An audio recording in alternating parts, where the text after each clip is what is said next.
వాహన మిత్ర CM sir Chandrababu Naidu గారికి, డీసీఎం పవన్ కళ్యాణ్ గారికి సార్ మాది ఒక విన్నపం సార్. మీరు ఏదైతే సంవత్సరానికి ఆటో డ్రైవర్లకి వాహన మిత్ర కింద 15,000 వేస్తానన్నారో దయచేసి అది మాకు కాకుండా ప్రతి ఒక్క ఆడబడిచికి, అంటే చిన్న పెద్ద కాకుండా ప్రతి ఒక్క ఆడవాళ్ళ అకౌంట్లో ఒక్క డబ్బులన్నీ జమ చేసి దానికి బదులుగా మాకు ఫ్రీ బస్ అనేది రద్దు చేస్తే వాళ్ళకి వేసిన 15,000లో వాళ్ళ సంవత్సరం అంతా ప్రయాణం చేసిన ఒక 5,000 అన్న మా ఆటోలు ఎక్కి మా కోసం ఖర్చు పెడతారని, మా జీవనోపాధి ముందుకు సాగుతుందని కోరుకుంటున్నాం సార్.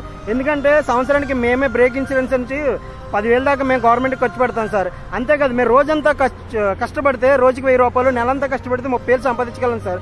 దాంట్లో ఆటో వాయిదా, ఇంట్లో రేషన్ కానీ, కరెంటు బిల్లు, కేబుల్ బిల్లు అన్నీ కట్టుకున్నా ఎంతో కొంత బాకీ పడతాం. సర్లే తోలకాలు ఉంటాయి కాబట్టి సంపాదించగలుగుతాం, కట్టేయగలుగుతాం అని అప్పు చేయగలుగుతాం. కానీ ఇప్పుడు అసలు మేము రోజుల్లో 300 కూడా సంపాదించలేకపోతున్నాం సార్. మా జీవనోపాధి మొత్తం నాశనం అయిపోయింది. దయచేసి మీరు ఈ ఫ్రీ బస్ అనే పథకాన్ని రద్దు చేయాల్సిందిగా, ఈ డబ్బులు ఏదైనా వేయాల్సి వస్తే అది మాకు కాకుండా ప్రతి ఒక్క ఆడపడిచే అకౌంట్లో వేసి మమ్మల్ని ఆదుకుంటారని కోరుకుంటున్నాం సార్. ఎందుకంటే చాలా మంది రోడ్డును పడడం